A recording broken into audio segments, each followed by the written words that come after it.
This is a video about setting up a Sennheiser wireless microphone to a Mackie Pro FX 16 board. You could probably hook this up to almost any sound board you'd like, but in my case I've got the Mackie Pro FX 16. So what are some of the essential components of the wireless system? Here is the power, and here's a mic cable which is no more than about 2 or 3 feet long, and it hooks directly into a regular mic input on my board. We'll show this from the other angle in just a minute. Here's the receiver box with 2 antennae on each side of it, which I point straight up. And then here's the microphone itself. Now you may notice that the box and the mic both have orange tape on them, and that the cable has orange tape on it. I do that for a reason. Helps to keep things straight. So I turn on the mic, and oh, it's upside down. You can see on the bottom right I have plenty of power. So then I come here to the box and I hold down the power button, and on it comes. And then I hold the microphone just an inch or two away from my mouth and I speak into it, and you will see that the bar on the right is jumping up and down because of my voice. So here's what it looks like with me holding the microphone next to my mouth while I'm testing to make sure that the receiver box is receiving sound, and it is, because we tested that here with these bars. Okay, so now I'm going to put the mic down and work on the board. What are the parts of the board that we care the most about? We're here on channel number 7. Let's start with this gain knob. This gain knob right here determines how much on this meter here the bars are going to jump up and down when I'm using the microphone. So I can turn this knob up or down depending on whether I want to gain or lose gain. And gain is the amount of input from the microphone. So I'm going to turn the board on at this point, and I come down here and I push this REL solo button. That's a feature of my board, and it makes this red light blink right here. So now when I speak into this mic, I don't get anything. Oh, I pushed the wrong button.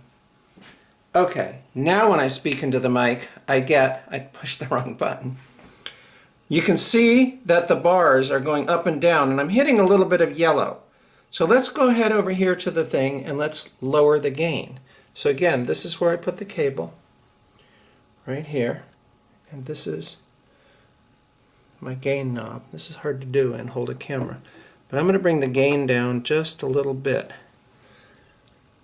So now I've got the gain down just a tiny bit. There it is. So I brought it to right about there. And that way, when I'm speaking into the microphone and I get loud, well, it's still a little too high. So I'm going to bring the gain down just a little bit more.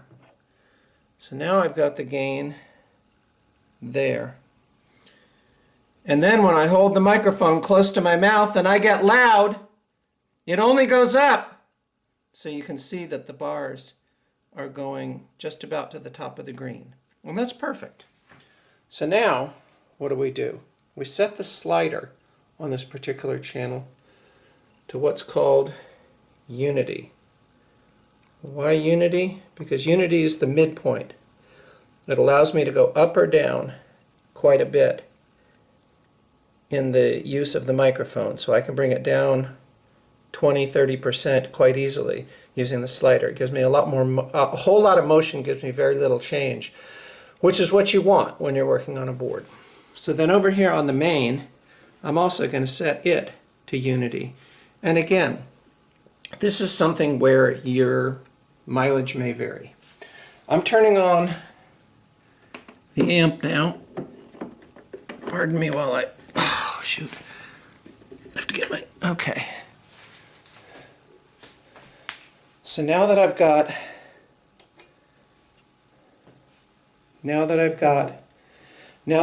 the amp turned up, you can start to hear stuff coming out, but it isn't quite loud enough. So I'm going to reach back here and turn the volume up just a little bit.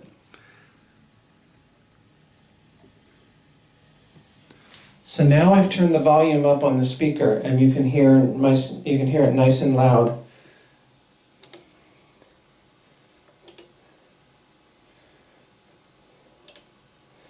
So that's it. That's how you set one of these things up. Basically, you set your mic to unity, you set your main house speaker to unity. Then if you're lucky enough, like I do with my speakers, that they have a volume knob, you can play with the volume knob until it sounds as loud as you want it to. And you'll notice here on the board that I'm getting very little green, but that's good because that's the overall mix of sounds from all the different inputs. If we had 3 or 4 inputs plus instruments, you'd be seeing that green going up quite a bit higher. But we know that the level for this particular mic was set correctly. That's it. That's all there is. I hope this is clear. I hope this helps. Please post any questions you have to YouTube. And happy sound mixing and creating for your stage performances. Take care.